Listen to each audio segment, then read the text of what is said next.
ఏమి ఆపర్చునిటీ వస్తే ఆ ఆపర్చునిటీ పరంగా కొంచెం నడవాలన్నమాట. ఇలాగే లాస్ట్ టైం మాస్క్ మీద నడిచేటోళ్ళు ఆయన బయట పంపించేసారు, అలాగే ఈమె కూడా బయట పంపిస్తారు. అండ్ ఈ రోజు రీతుకి మాధురి గారికి గొడవ అయింది, సో దాని గురించి చెప్పండి. కొట్లాడుతుంటారు బిగ్ బాస్ లో, అదే కావాలి మనకనమాట. కొట్టుకోండి, బాగా టికెట్ కొట్టుకోండి, కత్తులు తెచ్చిస్తాం, కత్తులతో కూడా నరుక్కోండి, అదే కావాలి మనకు కూడా. మాదిరి మళ్ళీ సంజనాతో కూడా గొడవ అవుతుంది. అవునవును, దువ్వాడ బ్రో సంజన గారితో కాలేదు కానీ దివ్య ఆమెతో అయిందన్నమాట. కర్రీ కొద్దిగా వేసుకున్నాం చెప్పాలి కదా అని చెప్పిండి బాగుంది కదా, మళ్ళీ గొడవ అయ్యేది కాదు. అయినా కూడా డిస్కషన్ చేసే విధానం వేరు ఉంటుంది అనమాట. నువ్వు నన్ను ఏదో క్వశ్చన్ అడిగేప్పుడు నన్ను ఎందుకు అడిగినావు, నువ్వు క్వశ్చన్ ఇది నన్ను ఎందుకు అడిగినావు నువ్వు అంటే ఎట్లుంటది, నేను చెప్పకపోతే భయ్యా నాకు తెలియదు అలా మాట్లాడుకునే విధానం వేరు ఉంటుందన్నమాట. కర్రీ వేసుకున్నావు అంటే అవునమ్మా నెక్స్ట్ టైం చెప్తాను మీకు, మీరు కిచెన్ హెడ్ కదా, నేను చెప్తానని చెప్తే ఎలా ఉంటుంది, గొడవ పడితే ఎలా ఉంటుంది, అది పద్ధతే కాదే, అది వ్యవహారం. ఇప్పుడు ఫుడ్ మానిటర్ని తీయకపోతే నేను తిన్నను అంటుంది కదా, సో తీసేస్తారంటారా ఫుడ్ మానిటర్ని? ఒక వ్యక్తి కోసం అందరినీ ఆమె ఫుడ్ మానిటర్ని తీసేస్తే ఎందుకు తీసేస్తారు, తీసేరన్నమాట. ఒక వ్యక్తి కోసం అంటే దాంట్లో 10 మంది ఉంటే 10 మందిలో హౌస్లో ఓటింగ్ ఉంటుంది అనమాట. ఆమె ఎవరు ఒకటి చెప్పింది కదా అని చెప్పి 9 మంది ఆమె సబ్మిట్ చేయరు కదా, మిగతా వాళ్ళకి అలా జరగలేదు. ఒకవేళ అదే విధంగా మిగతా వాళ్ళకి కూడా జరిగింటే అది వేరే విషయం, చేంజ్ చేయడమో ఏదో డిస్కస్.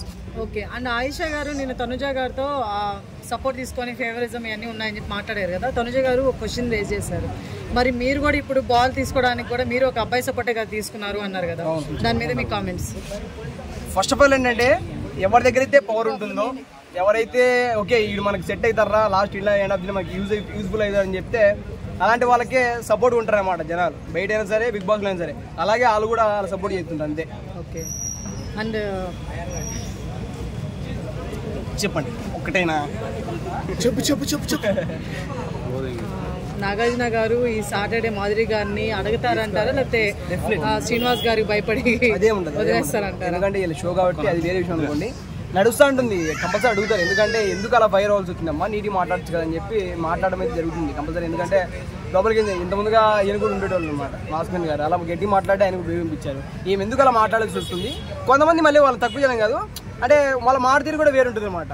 అక్క బాగున్నావు ఏక బాగున్నాగా అది వేరుంటుంది అనమాట. అట్లా అది వాయిస్ ఆఫ్ డిస్కషన్ వేరు ఉంటుంది అనమాట. గట్టి మాట్లాడితే కొంతమంది ఏదో గట్టి మాట్లాడతారు అనుకుంటారు, స్వీట్ మాట్లాడితే స్వీట్ ఇంతే ఉంటాడు.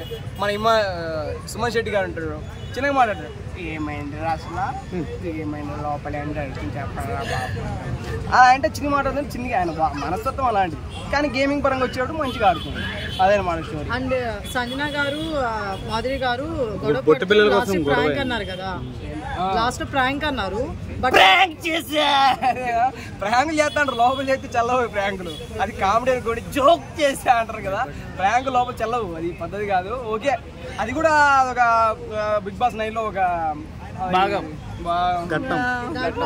దాంట్లో ట్విస్ట్ ఏంటంటే తనుజ గారి దగ్గర మాట్లాడుతూ మాధురి గారు అవన్నీ నేను ఇప్పుడు అన్న మాటలన్నీ నిజాలే అన్నాను, ఈ గొడవలో కలిపేశాను అన్నారు కదా, దానికి మీద మీ కామెంట్స్? నేను అది చెప్తా అన్న, ఏమనుకుంటున్నావు మాట చెప్తాను.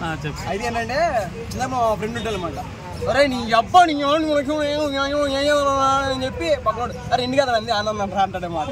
అట్లా నడిచిపోతుంది ఎవరు అంటే వాయిస్ లో వాయిస్ అన్నట్టు లోపలికి వెళ్ళిపోతుంది అనమాట, అది స్టోరీ. ఓకే. అంటే ఇప్పుడు రీతు నిన్నటి దాకా బాగానే ఉండింది మాధురి గారు.